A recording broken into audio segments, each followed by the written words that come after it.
de regência e irradiação de inteligência da manipulação de resultados, que é a Convenção de Macolan de 2015, uma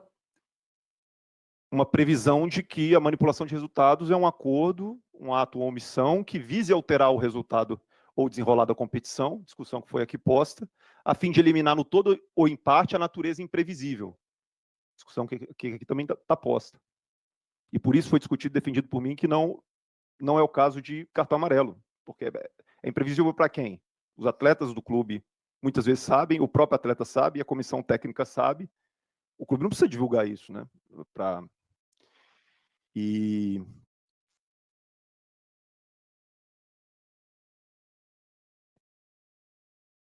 se na noção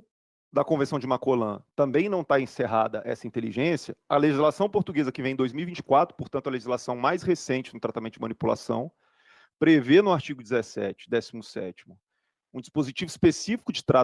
tráfico de influência, mas também quando fala de, numa acepção, numa noção de compartilhamento de informação, ele traz o falseamento do resultado. E aqui, novamente, retomamos com a discussão mais complexa, mais subjetiva em relação ao alcance dessa conduta para falsear ou não, para ser apto ou não, para falsear o resultado. Finalmente, e aqui, até pela interpretação e o entendimento que tem da necessidade de reprovação dessa conduta, da falha do atleta em adotar a melhor postura dentro do contexto atual do futebol, para tratamento de uma informação que tem em função da sua condição de atleta, o fato é que o CBJD não traz, mas alinhado ao entendimento já tão esposado nesse pleno do STJD, a CBF, de forma complementar, de forma a exercer a sua competência normativa, previu, no inciso 5º do artigo 65, especificamente, um texto que eu faço questão de ler porque não me lembro de ter sido lido aqui, mas que não tenho dúvida nenhuma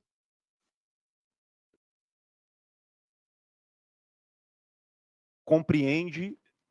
a melhor adequação da conduta em relação ao texto. Pode haver discussão se a competência normativa da CBF pode ou não criar tipos, se existe ou não um tipo no CBJD que já abarca a noção dessa conduta e, portanto, tem que ser prestigiada em detrimento de uma norma infra, mas o fato é que nenhum texto e nenhum diploma normativo regulamentar desportivo no Brasil sintetiza melhor a ocorrência do fato previsto genericamente na norma, qual seja, compartilhar informação sensível, privilegiada ou interna, que possa assegurar uma vantagem, até pela interpretação e o entendimento que tem da necessidade de reprovação dessa conduta, da falha do atleta em adotar a melhor postura dentro do contexto atual do futebol, para tratamento de uma informação que tem em função da sua condição de atleta, o fato é que o CBJD não traz, mas alinhado ao entendimento já tão esposado nesse pleno do STJD, a CBF, de forma complementar, de forma a exercer a sua competência normativa, previu, no inciso 5º do artigo 65, especificamente, um texto que eu faço questão de ler porque não me lembro de ter sido lido aqui, mas que não tenho dúvida nenhuma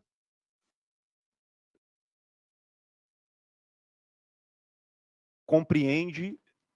a melhor adequação da conduta em relação ao texto. Pode haver discussão se a competência normativa da CBF pode ou não criar tipos, se existe ou não um tipo no CBJD que já abarca a noção dessa conduta e, portanto, tem que ser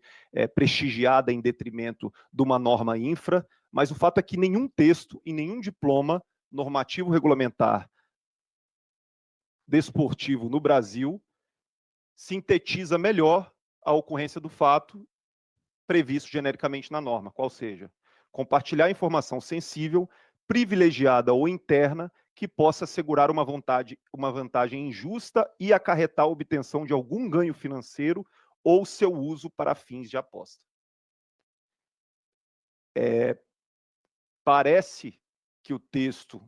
previsto previamente no Regulamento Geral de Competições em 2023 pela CBF, ele é até preditivo, ele é até,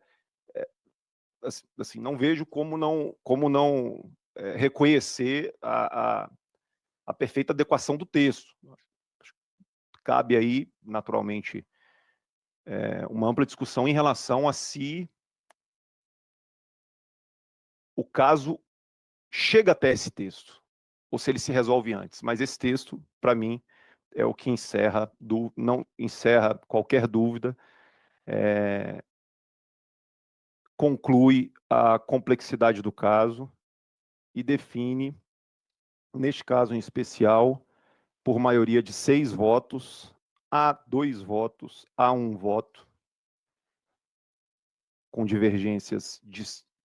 dissoantes, o resultado por maioria do Pleno do STJD, no sentido de conhecer do recurso voluntário, para, no mérito, dar parcial provimento aos recursos do Flamengo e do atleta Bruno Henrique Pinto, Andrew Claudinei, para desclassificar a condenação no 243A, com a aplicação do 191, inciso 3º, combinado com a RGC 65, inciso 5º, com a fixação de pena máxima de multa, que também merece o comentário de que é a pena máxima prevista num código genericamente concebido para todos os esportes e que, de fato, em relação especialmente às penas pecuniárias, não atende, não alcança a realidade, a atualidade do futebol. Então, a fixação de multa máxima em R$100 mil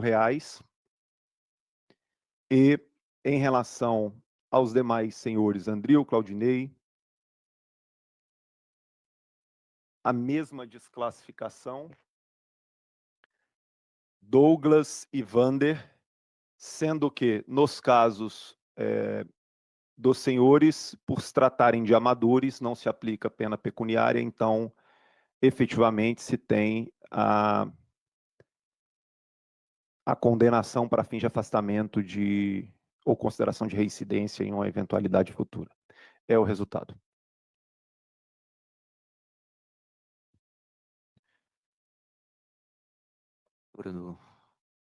A Procuradoria requer a lavratura do acórdão, que será